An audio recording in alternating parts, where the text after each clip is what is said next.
আল্লাহ নিয়ামত ঠিক কি না?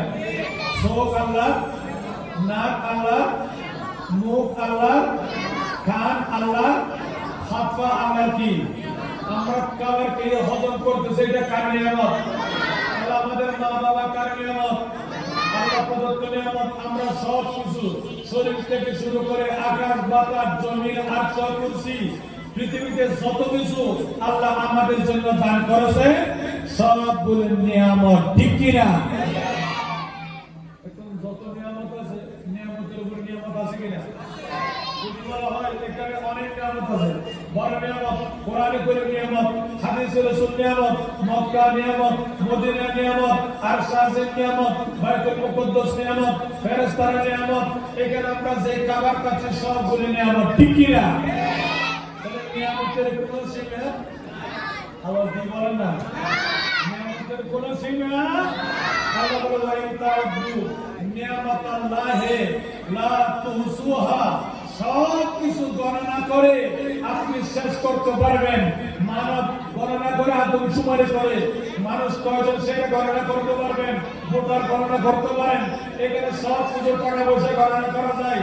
আল্লাহ বলেন টাকা গণনা যাবে, টাকা গণনা যাবে, গাছ গাছ গণনা যাবে, মানুষ গণনা করা যাবে, নেতা নেত্রী গণনা করা যাবে, কিন্তু একটা জিনিস গণে শেষ করা যাবে না।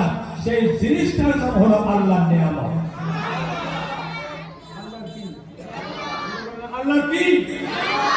আল্লাহর নিয়ামত গণে শেষ করা আওয়াজ দিয়ে বলেন না, শেষ করা যাবে? আল্লাহর নিয়ামতের মধ্যে একটা নিয়ামত হলো হাদিস আমি রাহমাতুল্লাহ একটু জোরে বলেন না। সমস্ত যত নিয়ামত আছে সর্বশ্রেষ্ঠ নিয়ামত হলো আমার মদিনাওয়ালা নবী। নবীর সেই বড় নিয়ামত আছে আর জোরে বলেন। রাসূল পাকের অনেক নামে পাক আছে। রাসূল পাকের আরেকটি নাম হলো আন-নিয়ামাতুল কুবরা আলাল আলম। গোটা বিশ্ব জগতের মধ্যে সর্বশ্রেষ্ঠ আল্লাহর পক্ষ থেকে যে নিয়ামত, সেই নিয়ামত হলো আমাদের দয়াল নবী। তাহলে আমার নবীর কোনো তুলনা, জোরে বলেন না, আমার নবীর কোনো তুলনা।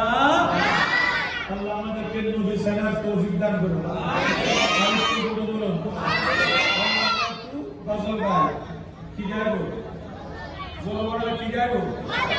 তোমরা পারবা? আমার মুখের উপর পারবা। আমার প্রিয় নবী হযরত মুহাম্মদ রাসূল, আমার প্রিয় নবী হযরত মুহাম্মদ রাসূল, সৃষ্টি কুলের মাঝে তিনি সর্বশ্রেষ্ঠ ফুল। আবার বলতে পারবা? আমার প্রিয় নবী হযরত মুহাম্মদ রাসূল, আমার প্রিয় নবী হযরত মুহাম্মদ রাসূল, সৃষ্টি কুলের মাঝে তিনি সর্বশ্রেষ্ঠ ফুল, সৃষ্টি কুলের মাঝে তিনি সর্বশ্রেষ্ঠ ফুল। আমার নবীর চেয়ে বড় নিয়ামত আর নবীর চেয়ে শ্রেষ্ঠ কোন ফুল, নবীর চেয়ে শ্রেষ্ঠ কোন মনীষী, নবীর চেয়ে শ্রেষ্ঠ কোন সাধক, আমার নবীর চেয়ে আর বড় কোন নবী সুবহানাল্লাহ বলেন না। सबसे आला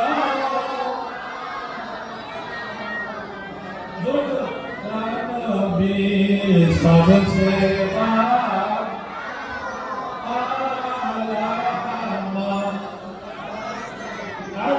सबसे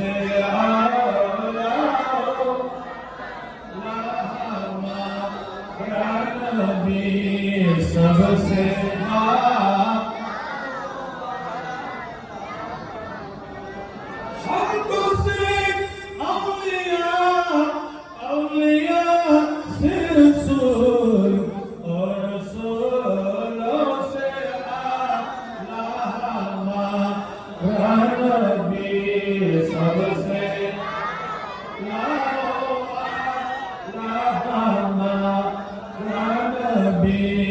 सबसे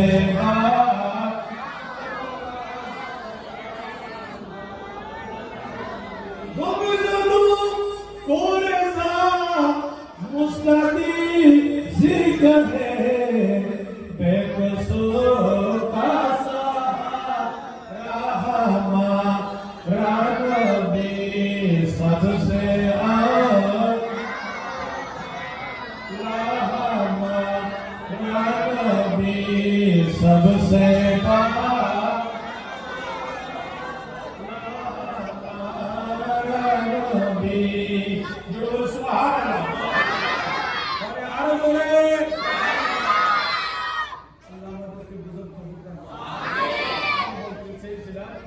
আমার নবী নিয়ামত নবী কি আল্লাহ বলে জোরে বলেন না আল্লাহ কোরআন নবীর হাদিস মসজিদ আল্লাহ সেজন্য আমরা বলেন দুনিয়ার মানুষ পৃথিবীর জমিনের মধ্যে আপনার অন্য জিনিস আপনি স্মরণ না করেন সমস্যা নাই, কিন্তু আপনি প্রতিদিন আল্লাহর দরবারে আল্লাহর যতগুলো নিয়ামত আমাকে দিলেন আপনাকে দিলেন সমস্ত নিয়ামতের শুকরিয়া আদায় করতে হবে। সুবহানাল্লাহ। নিয়ামতের শুকরিয়া আদায় করা দরকার আছে কিনা? সেজন্য আমি বলতে চাইলাম হাফেজ আনসারী রহমাতুল্লাহ আলাইহি আল্লাহর নিয়ামত ঠিক না? জোরে বলেন না কেমন নিয়ামত আমার নবী বলেন কিয়ামতের ময়দানে লক্ষ কোটি মানুষ আল্লাহর কাছে জান্নাত চাইবে। আমরা আল্লাহর কাছে জান্নাত চাই, কি চাই? জান্নাত চাই কেন? আল্লাহ বলেন আমি রমজানের মধ্যে আমার বান্দার দোয়া কবুল করব, ঠিক কিনা? রমজান হলো রহমতের মাস। কিসের মাস? রমজান কিসের মাস? আমার আল্লাহ বলেন রমজান রহমত, রমজান মাগফিরাত, রমজান নাজাতের মাস। বান্দা রমজানের রাতে তুমি যা চাও আমি তা দিব। আমার নবী আমাদেরকে শিক্ষা দিলেন, হে আমার উম্মতরা, আল্লাহ রমজানে আমাদেরকে নিয়ামত দিবেন, ইজ্জত দিবেন, সম্মান দিবেন, সব কিছু দিবেন। সেই জন্য তোমরা প্রতিদিন নামাজ আদায় করে তারাবির নামাজ পড়ে 4 রাকাত পর একটা দোয়া করো। আছে না? আছে কিনা? আল্লাহুম্মা ইন্না নাসআলুকাল জান্নাতা। আছে নি? হে আল্লাহ, তুমি তো আজ রমজানের রাতে প্রতি রাতে রহমত দেওয়ার কথা বলেছো। আল্লাহ তোমার কাছে আমরা জান্নাত চাই। কি চাই? শুরু করে না কি চাই? আল্লাহুম্মা ইন্না নাসআলুকাল জান্নাতা। আল্লাহ তোমার কাছে জান্নাত সওয়াল করি, জান্নাত চাই। আল্লাহ বলেন যাও, তুমি যখন রমজানের রোজা রেখে তারাবি নামাজ পড়ে আমার দরবারে হাত তুলে দিলা, আমি তোমার গুনাহ মাফ করে জান্নাত দিয়ে দিলাম।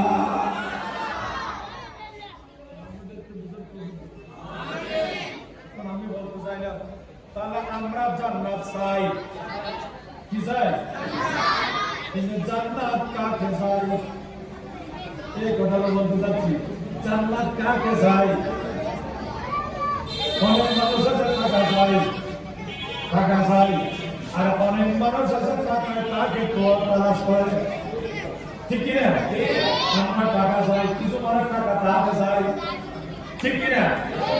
দুনিয়ার মানুষ আমার নবী বলেন আন্নাল জান্নাতা তাশতাবু আলা খামসাতে ও সিত্তাতে কিরাতিন আলা আরবাতে নবর। আমার নবী বলেন কিছু মানুষ আছে এরা জান্নাত চাই না, জান্নাত এদেরকে চাই। জান্নাত এদেরকে জান্নাত তাদেরকে এরা জান্নাত চাইতে হবে না, জান্নাত আল্লাহর দরবারে সিজদা করে বলবেন, হে আল্লাহ তুমি আমাকে তৈরি করেছো, তুমি আমাকে সৃষ্টি করেছো, সৃজন করেছো আল্লাহ, সুতরাং আমি তোমার কাছে একটা জিনিস চাই। আল্লাহ বলে কি চাই? আল্লাহ কিছু কিছু মানুষ আছে এদেরকে জান্নাতে দিয়ে দাও। আল্লাহ বলবেন কেন চাও? আল্লাহ আমি জান্নাতের একটা সৌন্দর্য আছে, জান্নাত আলোকিত আছে, আমি জান্নাত সৌন্দর্য হব, জান্নাত আলোকিত হবে, জান্নাত দামি হবে, কয়েকজন মানুষকে নিয়ে ওই মানুষ পাইলে আমি সম্মানিত হয়ে যাব।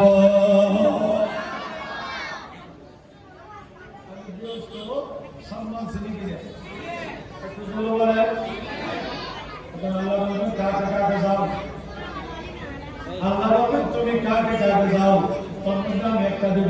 আমার মেয়ে বললেন ওই বান্দা তার মধ্যে একজন হলো হামিলুল কোরআন। আরে জোরে বলেন না, দুনিয়ার মানুষ আমার নবী বলেন কোন একজন বান্দা আল্লাহর কোরআনের হাফেজ হলো, কোরআন হাদিস অনুযায়ী সারা জীবন আমল করলো। একজন ব্যক্তি কোরআনের হাফেজ হলো, কোরআন হাদিস অনুযায়ী সারা জীবন ভর আমল করলো। আমার নবী বলেন যারা কোরআনকে হেফাজত করেছে, কোরআনকে যারা হিফজ করেছে এবং ইন্তেকাল পর্যন্ত স্মরণ রাখছে, কোরআন হাদিস অনুযায়ী সেই জীবন ভর আমল করছে, ওই ব্যক্তি মারা যাওয়ার পরে ওই ব্যক্তিকে জান্নাত তালাশ করতে হবে না, জান্নাত আল্লাহর দরবারে সিজদা করে বলবেন আল্লাহ ওই হাফেজ কোরআন যিনি কোরআন অনুযায়ী আমল করলো ওই বান্দাকে তুমি জীবনের গুনাহ মাফ করে আমাকে দিয়ে দাও।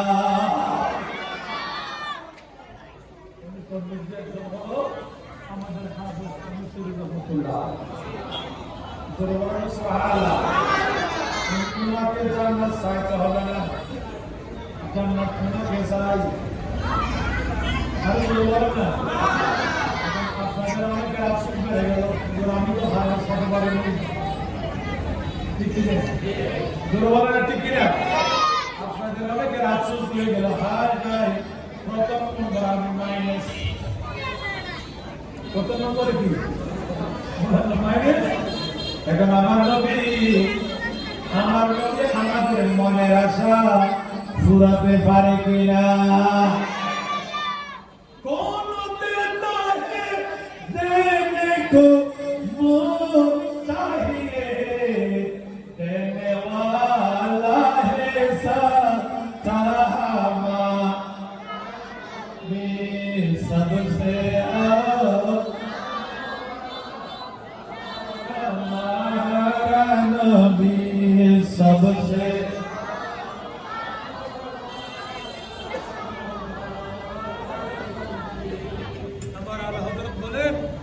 যে কার কি দরকার এটা আমার নবী জানেন, ঠিক কিনা? ওই আলম কে দিয়েছে, ওই আলম নবীকে কে দিয়েছে? আল্লাহ আমাদেরকে বুঝার তৌফিক দান করুন। আমি বলতে চাই সাহাবায়ে কেরামকে চেহারা মানেন, আল্লাহ আমি হাফেজ কোরআন হতে পারি নাই, আমার আমল ঠিক আছে, অর্ধেক প্লাস অর্ধেক মাইনাস, এখন আমরা কি জান্নাত পাবো না? হয়তো জান্নাত পাইলে আমাদেরকে জান্নাত চাইবে না।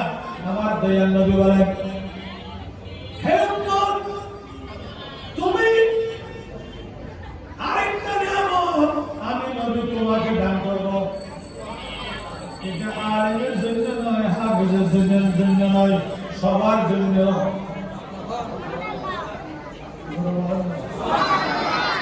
আপনার জন্য আছে কিনা?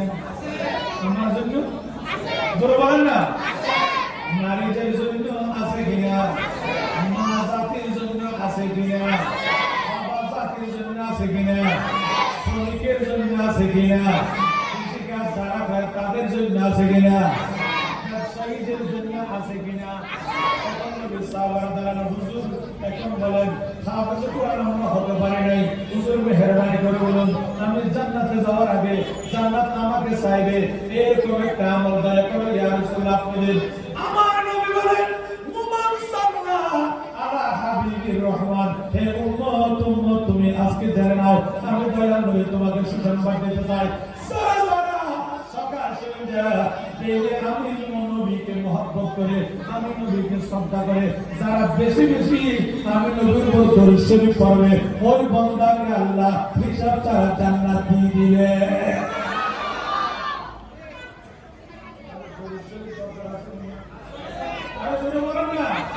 দরুদ শরীফ দরকার আছে কিনা? দরুদ শরীফ বেশি পড়বেন জান্নাতি। দরুদ শরীফ বেশি পড়লে কি? দরুদ শরীফ বেশি পড়লে কি? আমার নবীর কাছে গেলেন। কার কাছে?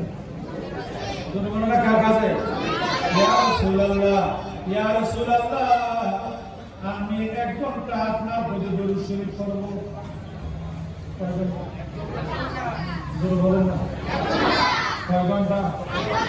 আমার নবী বলেন, উমর এখনো তুমি ইমানদার হও নাই। আমরা সাহায্য করি ইয়া রাসূলুল্লাহ, ঠিক আছে আমি 2 ঘন্টা দরুদ শরীফ পড়ব। ফারুক আজমের জন্য আমার উনি যত বড় তত নিয়ামত ঠিক আছে।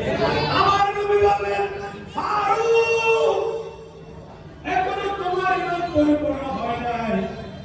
হুজুর ঠিক আছে আমি দিনের সাইডে একবার আপনার উপরে দরুদ শরীফ পড়ব। নবী বলেন, উমর তোমার ইমান এখনো পূর্ণ হয় নাই। হুজুর আমি 24 ঘন্টা 12 ঘন্টা আপনার প্রতি দরুদ শরীফ পড়ব। আমার নবী বলেন, উমর এখনো তোমার ইমান পূর্ণ হয় নাই। উমর বললেন, ইয়া রাসূলুল্লাহ আমি 18 ঘন্টা দরুদ শরীফ পড়ব। সুবহানাল্লাহ বলেন না? কয় ঘন্টা? এখন নবী বলেন তোমার ইমান এখনো পূর্ণ হয় নাই। ঘুম কি যাব না? সুবহানাল্লাহ বলেন না? ঘুম না গেলে এটা আল্লাহর হুকুম, ঘুম যেতে হবে। আল্লাহ কোরআনে ঘুমানোর জন্য, আপনি ঘুমানোর জন্য বললেন ঘুম থেকে উঠতে আমার সালাত খায়রুম মিনান নওম বলেছেন। ইয়া রাসূলুল্লাহ ঠিক আছে ঘুম বাদ দিয়ে আমি যতক্ষণ জীবিত থাকি, যতক্ষণ আমি জাগ্রত থাকি ততক্ষণ আমি দরুদ শরীফ পড়ব। তোমার ঠিক আছে তবে আরেকটু কামিল হতে হবে। হুজুর ঘুমের মধ্যে দরুদ শরীফ তো পড়তে পারবো না, ঠিক কি না? জোরে বলেন না? ঘুমের মধ্যে দরুদ শরীফ পড়তে জোরে বলেন না? আপনারা কি দরুদ শরীফ পড়তে পারবেন? আমার নবী বলেন ঘুমেও ঘুম তো দরুদ শরীফ হয়ে যাবে। আমার নবী বলেন, উম্মত ঘুমানোর সময় ওযু করে দরুদ শরীফ আস্তে আস্তে পড়তে থাকবা, ঘুম এসে গেল। দরুদ শরীফ পড়তে থাকবা, ঘুম এসে গেল। আমার নবী বলেন ঘুম এসে যাওয়ার পরে ঘুম থেকে ওঠা পর্যন্ত ওই সময় একজন বান্দা যতটুকু দরুদ শরীফ পড়তে পারে ততটুকু সওয়াব আমার আল্লাহ তোমাকে দান করবে।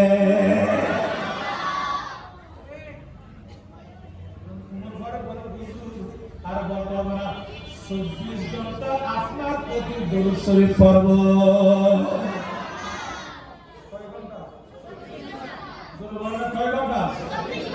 কয় ঘন্টা? তোমার ইমান এখন পূর্ণ হয়ে গেল। আমি বলতে চাচ্ছি যারা নবীকে মহব্বত করে কি করে? নবীকে কি করে? আর যে নবীকে কি করে? নবীকে মহব্বত করে, নবীকে ভক্তি রেখে যারা সারাক্ষণ আমার দয়াল নবীর উপর দরুদ শরীফ পড়বেন। আমার নবী বলেন মান সাল্লা আলা হাবিবির রহমান, যারা আমার নবীর উপর হাবিবুর রহমানের উপর বেশি বেশি দরুদ শরীফ পড়ে কিয়ামতের ময়দানে ওই বান্দা ওনাকে জান্নাত তালাশ করতে হবে না, জান্নাত আল্লাহর দরবারে সিদ্ধ গিয়ে বলবেন আল্লাহ একজন মানুষ আজকে কবরস্থানে দোষী মেরেছে, সে তোমার প্রতি বেশি দরুদ শরীফ পড়তো, দরুদ শরীফ ছাড়া তার কোনো ইবাদত ছিল না, সে দরুদে মুস্তাফাকে মহব্বত করতো, দরুদ শরীফ তার জিকির ছিল, তার জবানে তায়াম্মুমের নাম ছিল, নামে পাকের ঘরে দরুদ শরীফ ছিল। আল্লাহ আমি জান্নাত তোমার দরবারে সিজদা দিলাম, ওই মুরালিবাগের কবরস্থানে এই মাত্র একজন বান্দা দাফন হলো, সেই ব্যক্তি তোমার উপর বেশি বেশি দরুদ শরীফ পড়ে, এখন জান্নাত বলবেন আল্লাহ তোমাকে আমাকে দিয়ে দাও। আমার আল্লাহ বলেন হে জান্নাতের ফেরেশতারা মুরালিবাগের কবরস্থানে তোমরা যাও, ওই ব্যক্তির কবরকে এখন তুমি জান্নাত বানিয়ে দাও।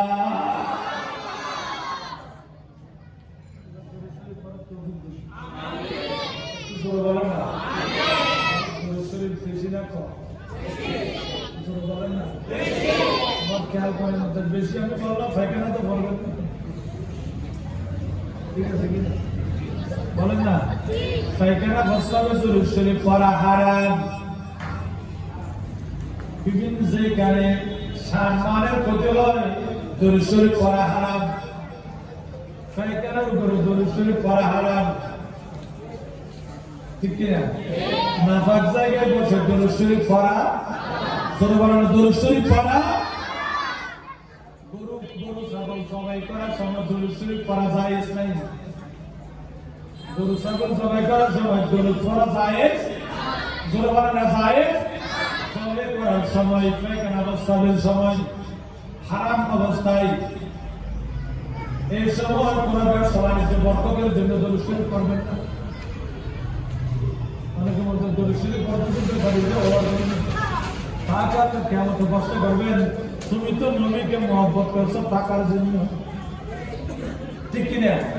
আমি বললাম দরুদ শরীফ পড়তে হবে, দরুদ শরীফ পড়তে হবে, পড়া মানে এই নয় আপনি ব্যবসা নিতে পারবেন না, কিন্তু আপনি একটা কথা খেয়াল রাখবেন, খানটা খান খানলে মাথা এসে যায়, খান খানলে আপনি নবীর মহব্বতে দরুদ শরীফ পড়বেন, সব নিয়ামত আল্লাহ দান করবেন, ঠিক কিনা? দুনিয়ার মানুষ পৃথিবীর জমিনে বিশ্ববিখ্যাত একজন আল্লাহর ওলি আছে, ওনার নাম শরফুদ্দীন বুসরি রহমাতুল্লাহ আলাইহি, শরফুদ্দীন বুসরি রহমাতুল্লাহ আলাইহি, ওনার নাম উনি মিশরের বলেন না কোথায়? বিশাল মাজার, ওনার মাজারে লক্ষ লক্ষ ডেলি মানুষ জিয়ারত করেন, সুবহানাল্লাহ। ওনার একদিন ওনার একটা রোগ হয়ে গেল প্যারালাইসিস, কি হয়ে গেল? অর্গান রোগ। এখন উনি কাঁদেন, আল্লাহ আমার রোগ তো ভালো হচ্ছে না, আমার রোগ ভালো হচ্ছে না, কি করা যায়? উনি কান্নাকাটি কান্না করতে করতে করতে করতে এক রাত আমার নবীকে স্বপ্নে দেখলেন। কাকে দেখেছেন? কাকে? আমার নবীকে স্বপ্নে দেখলেন, দেখার পরে দয়াল নবী তাকে দেখার পরে বলেন, এ শরফুদ্দীন বুসরি, আমি নবীর সামনে তুমি কতগুলি দরুদ শরীফ লেখেছো, এগুলি পড়ো। আমি রাসূল পাকের সামনে দরুদ শরীফ লেখেছি, এগুলি পড়ো। হুজুর, ইয়া রাসূলুল্লাহ, আমি জীবনে অনেক দরুদ শরীফ লিখেছি, অনেক পড়েছি, অনেক নাম লিখেছি, অনেক কিছু লিখেছি। হুজুর আপনি কোনটাতে খুশি আমি জানি না। ইয়া রাসূলুল্লাহ, আপনি কোনটাতে খুশি আমি জানি না। দয়াল নবী বলেন, তুমি জানো না কোনটাতে খুশি, আমি দয়াল নবী খুশি হয়ে গেলাম, আমি জানি। সুবহানাল্লাহ, সুবহানাল্লাহ।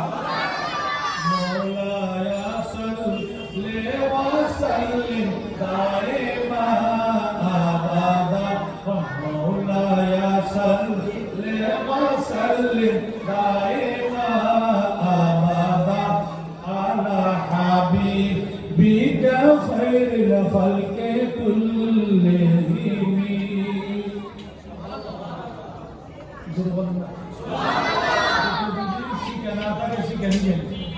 জানা না থাকলে জানিয়ে নেবেন, এটা আপনি করেন, সাথে সাথে কতগুলো শেয়ার করেন, একটা দুইটা প্রায় 200-250 জন করি লিখলেন।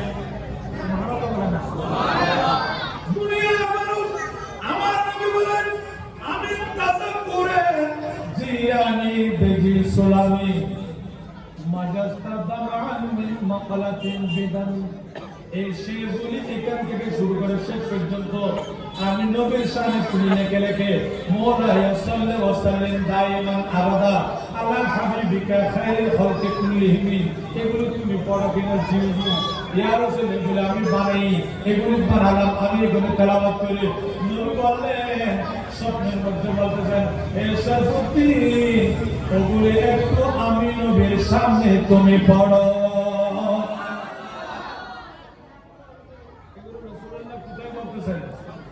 জোরবানা কোথায় হে শরফুদ্দিন তুমি এগুলি পড়ো তুমি যে স্বপ্ন দেখতেছেন এরা গুরুত অসুস্থ প্যারালাইসিস অর্গান রোগী ওনার শরীর অবশ তখন ওনার সামনের মধ্যে দাঁড়িয়ে ওনার গায়ে দাঁড়িয়ে দেখে দেখে আমার নবীর সামনে উনি এই দরুদ শরীফ এবং নাত রাসূল পড়তেছেন তুমি জোরে বলেন না যারা আছে তুমি বলেন আমি দরুদ শরীফ পড়তে পড়তে কতটুকু গেলাম আমার নবীর জোশে ওয়াজের মধ্যে এসে গেলেন জোরে বলেন না ওয়াজে এসে গেলেন আমার নবী দেরি না করে ওয়াজের মধ্যে এসে আমার নবীর শরীর মোবারকে যে সাদর মোবারক ছিল কি ছিল নবীর সাদর দামি কি জোরে বলেন कमली में अब छुपा ले मौला मदीने वाले मौला मदीने वाले रोज़े पे चांदनी का चादर चढ़ाने वाले मौला मदीने वाले सुभान अल्लाह আরেকটু জোরে বলেন সাহাবায়ে কেরাম বলতেছেন ইয়া রাসূলুল্লাহ আপনার চরণ মোবারক সুতরাং এইভাবে প্রশস্ত করেন মেহেরবানি করে আমরা সাহাবাদেরকে আপনার সাদরের সায়াতলে সায়াবি আপনার চাদরের লাগাম যারা হবে এরা জান্নাত এরা কি নবীর সাদর ধরতে পারলো জান্নাত নবীর সাদর ধরতে পারলো যে মাথার উপর দিতে পারে উনিও জান্নাত সেই জন্য সাহাবায়ে কেরাম বলতেন ইয়া রাসূলুল্লাহ আপনার সাদর আমাদের সাথে দিন সাথে আমাদের মাথায় দিন অথবা আপনার সাদরের নিচে আমাদেরকে জায়গা দিন আল্লাহ আমাদেরকে নসিব করুন দরকার নাই দরকার আছে কিনা দয়াল নবীর সাদরের চাই আল্লাহ আমাদের মাথার উপর দান করুন একটু জোরে বলেন না একটু জোরে বলুন না উনি বলেন আমি নাত রাসূল পড়তেছি আমার নবী শুনতেছেন আমার নবী এটা আছে ধরনের স্বপ্নে দুনিয়ার মানুষ আমার নবী শুনতেছেন উনি পড়তেছেন উনি পড়ার মধ্যে নবী শোনার মধ্যে আমার নবীর জোশ এসে গেল আমার নবীর ওয়াজ এসে গেল দয়াল নবী দেরি না করে শরীর মোবারক থেকে সাদর কানা নিয়ে সর্বদিন নবীর গায়ে চড়াইয়া দিলেন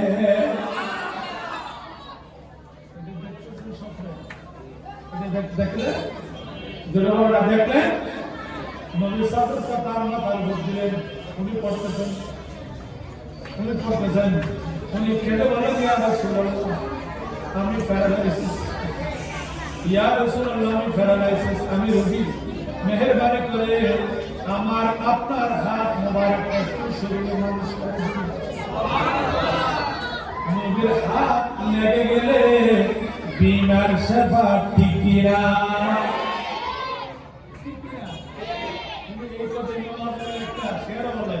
মাসাস্তা শাতান লে উম্মে মাদাবন বাদা মা নশবত সদরত বেলুম সে ইয়াদাকা সারাতিয়া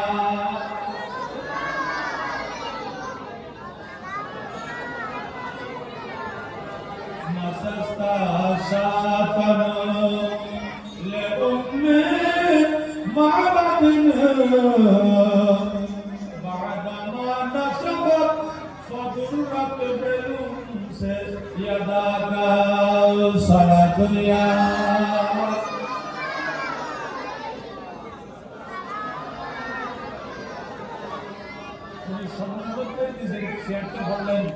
ইমাম আজমের একটা কবিতা শোনালেন, ইয়া রাসূলুল্লাহ আপনি নবী মক্কা থেকে মদিনা শরীফে হিজরত করলেন, আপনি যখন ফকের মধ্যে হঠাৎ খিদে লেগে গেল, পেটের মধ্যে খিদে লেগে সিদ্দিক আকবর বললেন, ইয়া রাসূলুল্লাহ খিদে লাগছে। তখন একজন সাহাবী গরিব মানুষ একটা ছাগল চড়ার সম্পত্তি দিল, যে ছাগলের জীবনে দুধ দেয় না, সুবহানাল্লাহ বলেন না, যে ছাগলের জীবনে দুধ আমার নবীকে দেখে দাঁড়িয়ে গেলেন, মনে হয় আপনি মক্কার মধ্যে যিনি নবী দাবি করতেছেন ওই মুহাম্মদ ঠিক কিনা। 2 নম্বর, আমি শুনেছি মুহাম্মদের শরীরে কোনো ছায়া নাই, আপনি হাঁটলে সূর্যের আলো না গায়ে পড়ে, ওনার অপর দিকে ছায়া পড়ে না, ছায়া তারা আমার নবী বলেন ছায়াবিহীন কায়া ঠিক কিনা, ছায়াবিহীন কায়া যেমন ছায়াবিহীন নবী বলেন ছায়াবিহীন কায়া, ছায়াবিহীন কায়া, ছায়া সারা আমার নবীর শরীর মোবারক। হুজুর আমার ছাগল আছে, ইয়া রাসূলুল্লাহ আমার ছাগল আছে দুধ দেয় না, আমার ছাগল আছে দুধ দেয় না, বাচ্চা মরে যায়, হুজুর আপনি একটু দয়া করেন আমার ছাগলের জন্য একটু দোয়া করেন। 2 নম্বর, যদি আমি দুধ পাই শুকরিয়া আদায় করবো, আপনাকে এটি পান করাবো, আপনার সিদ্দিক হে আকবরকে পান করাবো।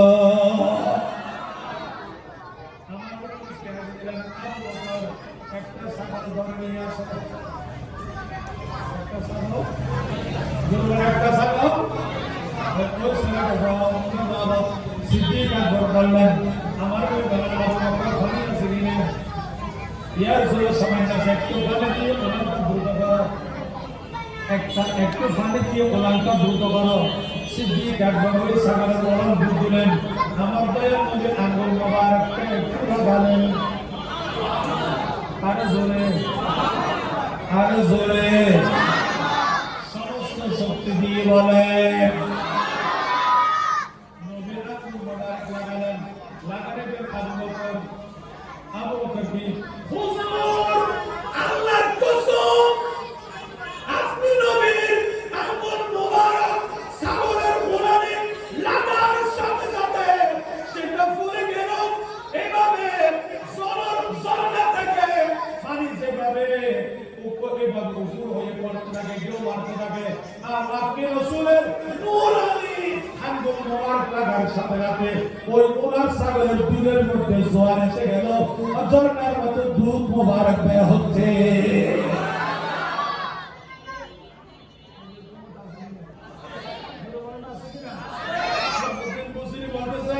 ইয়া রাসূলুল্লাহ আপনার এই মুজিজা, আপনার হাত দিলে বরকত হয়, নিয়ামত হয়, সম্মান বেড়ে যায়, ইজ্জত বেড়ে যায়। ইয়া রাসূলুল্লাহ আপনার নূরের হাতটা, হাত মোবারকটা আমার প্যারাডাইসের শরীর মোবারক একটু মালিশ করুন। আমার নবীর নাম রহমতুল্লিল, কুরবানের রহমতুল্লিল, নবীর শরীর কেউ আছে বলেন না, নবীর শরীর বলেন আর কেউ জগতে যেদিকে তাকায় তারাটি আর তোকে নাই, জানি যে তুমি তো রহমতের ভান্ডার ইয়া রাসূলুল্লাহ, জানি যে তুমি তো রহমতের ভান্ডার, জগতে যেদিকে তাকায় দরদি আর তোকে নাই, জানি আপনি তো রহমতের ভান্ডার ইয়া রাসূলুল্লাহ জানি যে আপনি তো রহমতের ভান্ডার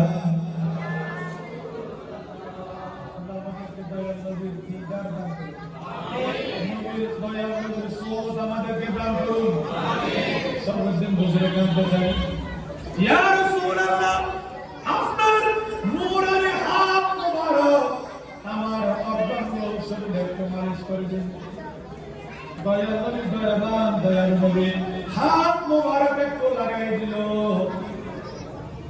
সাথে সাথে লাগার সাথে স্বপ্ন ভঙ্গ হয়ে গেল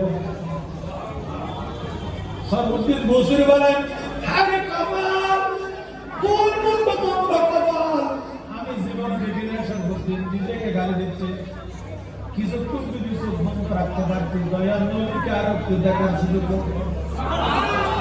বকশিস কেন তুই ভুলে গেলি তোর কপাল খারাপ আমার কপাল খারাপ উনি বলতেছেন চোখের মধ্যে বসে দিচ্ছেন চোখে টিপতেছেন কেন ভুলে গেলি কথা কেন ভুলে গেলি উনি কান্না কান্না শুরু করে দিলেন ইয়া রাসূলুল্লাহ আপনি দয়া করে সকলের দামান যদি আমার হাত থেকে ছুটে যায় আপনার দামান যেন আমার হাত থেকে না ছুটে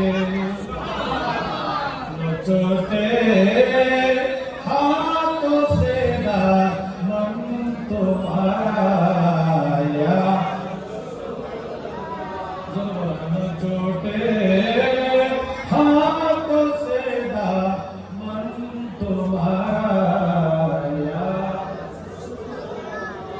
हमेशा ये रहेगा ये सहारा या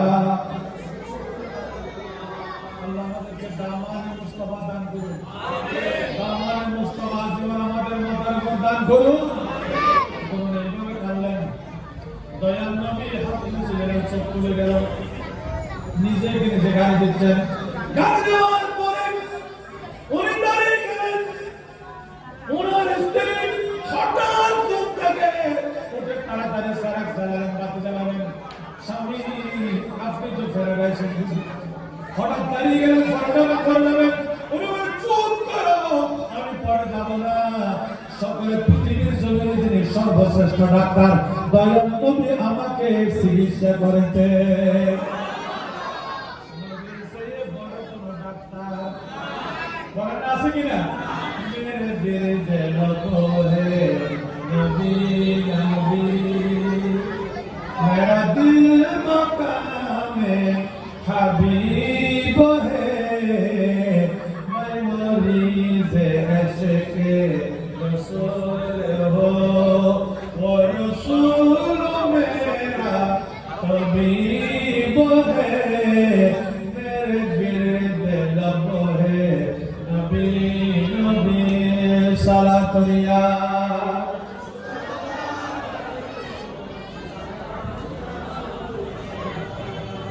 मेरा उस गली से खेरा बेटा जहाँ सर झुकाते हैं अंबिया जहाँ रहमतों का नुज़ूल है वो जो अर्शों से करीब है सलातुनिया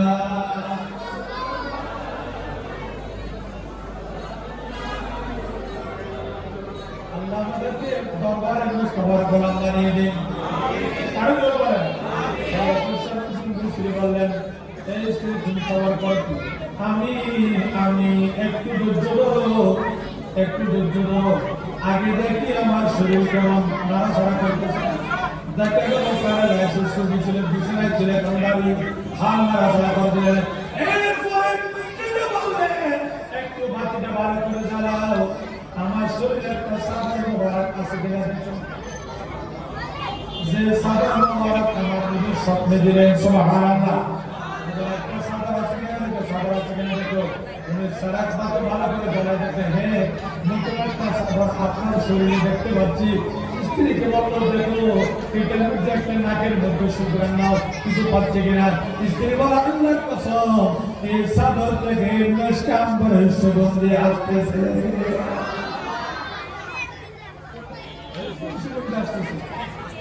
উনি বললেন এটা পৃথিবীর জমিনে কেউ দেয় নাই কোন বাজার থেকে আনি নাই হুজুরি কায়না মদিনা বাদশার পাকে মুস্তাফা স্বপ্নের মধ্যে দয়াল নবী সাদর মোবারক না করে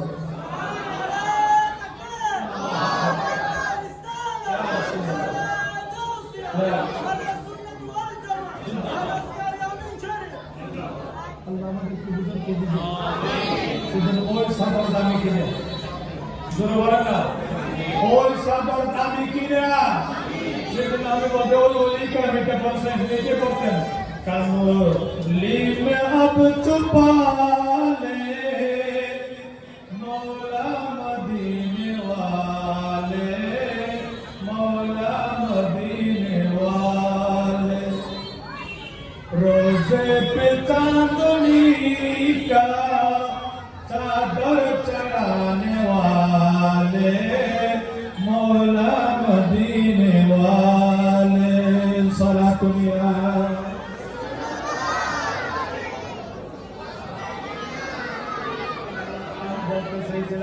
कल नबीर हुजूर शरीफ पढ़ने আমার কাছে গিয়ে জোরে বলেন না আমি আজকে বলবো যদি জান্নাত নিজে চাইতে হবে না জান্নাত আপনাকে কিয়ামতের ময়দানে তালাশ করবে একটি আমল আপনার সঙ্গী থাকলে সে আমলের নাম হলো দয়াল নবীর দরুদ শরীফ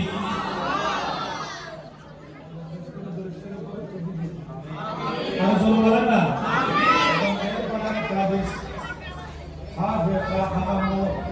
হাফিজুল লিসান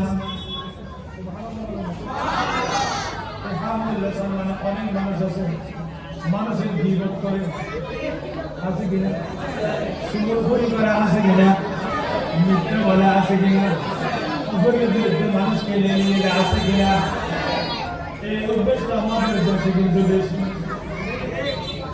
আমাদের দেশে অনেক মানুষ আছে গীবত করতে না পারলে তার ঘুম আসে না আছে কিনা আরেকজনের বিরুদ্ধে কিছু না বললে তার পেটের ভাত খাওয়া দুনিয়ার মানুষ আমরা কোন চট্টগ্রাম নয় বাংলাদেশের জমিনে এখন প্রতিদিন বুখারী শরীফ পড়াই বুখারী শরীফের পরে দোয়া করলে কবুল হয় কি হয় যেটা বলে কি হয় ইমাম বুখারীর একটা কেরামত হলো ইমাম বুখারীর একটা কেরামত হলো জীবনে কোনদিন কারো গীবত করেন না কারো গীবত সেই জন্য বুখারী দামি হয়ে গেল সুবহানাল্লাহ বলেন না সুবহানাল্লাহ বলেন যারা জিহ্বাকে সংযত রাখবে কারো গীবত করবে না মিথ্যা বলবে না সুরুজুরি করবে না কারো বিরুদ্ধে কারো লাগিয়ে দিবে না ওই ধরনের একদম ফেরেশতার মতো যারা গীবত থেকে মুক্ত মিথ্যা থেকে মুক্ত সুরুজুরি থেকে মুক্ত সুদ থেকে মুক্ত ঘুষ থেকে মুক্ত এগুলো আসলে কঠিন ঠিক না এগুলো আসলে কি সুদ খাই না ঘুষ খাই না ঘুষ দেয় না সুদ দিতে পারে না এগুলো হিংসা হাজত করে না জবানকে হেফাজত করে গীবত করে না আমার নবী বলেন ওই ধরনের ব্যক্তি মারা গেলে কবরে গেলে জান্নাত বলবেন আল্লাহ এই ব্যক্তি জীবনে মিথ্যা বলে নাই গীবত করে নাই সুগুখুরি করে নাই হারাম খায় নাই ঘুষ দেয় নাই ঘুষ নেয় নাই এখানে সুকুমার সময় প্রবেশ করে নাই হারাম থেকে চোখকে দূরে রেখেছেন রাস্তায় চলাচলের সময় চোখকে পর্দার মধ্যে রেখেছেন এই আল্লাহ মেহেরবানি করে ওই ব্যক্তি তোমার কাছে জান্নাত চাইতে পারে না চাইতে পারে আমি জান্নাত তোমার কাছে বরাদ্দ করি ওই বান্দাকে তাড়াতাড়ি আমি জান্নাতকে দিয়ে দাও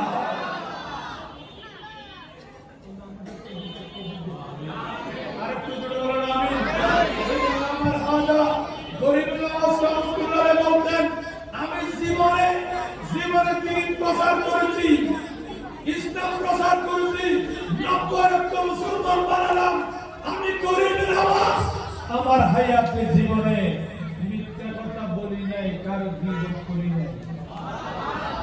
একটু জোর বলে না, মিথ্যা না বলা, গীবত না করা, এটা বুজুর্গের একটা বড় আলামত। জোর বলে না সুবহানাল্লাহ। আল্লাহ আমাদেরকে আমল করার তৌফিক দিন। আমিন। আর একটু জোরে বলেন আমিন।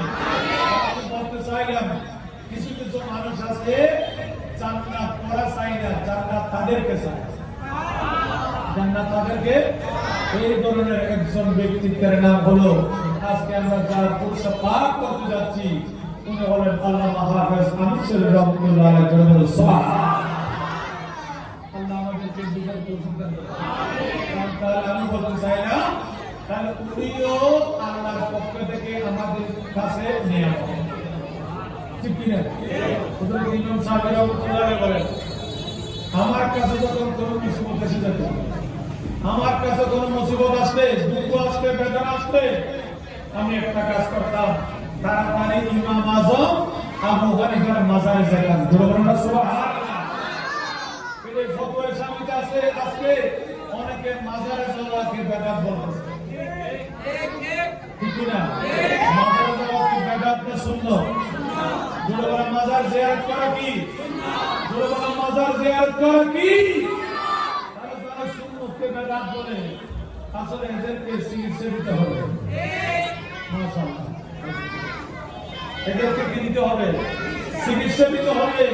এদেরকে ভালো ডাক্তারের কাছে নিতে হবে। ব্রেন শক হয়ে গেছে। হুজুর কায়নাত সাল্লাল্লাহু আলাইহি ওয়াসাল্লাম, ইমামুল আম্বিয়া, ফখরুল মাওজুদাত, সাইয়্যিদুল আফরাদ হওয়ার পরেও আমার নবী নিজের চাচা আমির হামজার মাজারে পাক জিয়ারত করতেন। সুবহানাল্লাহ। সৈয়দুল জমিনে যারা শাহাদাত বরণ করেছেন, তাদের মাজারে পাক জিয়ারত করতেন। নিজের স্ত্রী মা খদিজার মাজারে মুবারকা আমার দয়াল নবী জিয়ারত করতেন। নবী যেগুলো করেন সেগুলো সুন্নাত। নবী যা করেন তাই সুন্নাত। একটু জোরে বলেন না, নবী যা করেন তা আর নবী করা, নবী একটা কাজ করলেন সেটা কি কেউ বেদাত বলছে? তাহলে বুঝে গেল তার মাথা কি? জোরে বলেন না। আল্লাহ ওই সকল বান্দাদেরকে হেদায়েত দান করুন। আমি বলতে চাই, ইমাম সাহেব রহমাতুল্লাহ আলাইহি, উনি ইমাম আজম আবু হানিফার মাজারে যেতেন। মাজারকে সামনে নিয়ে একটা মশলা খেয়াল রাখবেন, মাজারকে সামনে নিয়ে, কবরকে সামনে নিয়ে নামাজ পড়া জায়েজ না?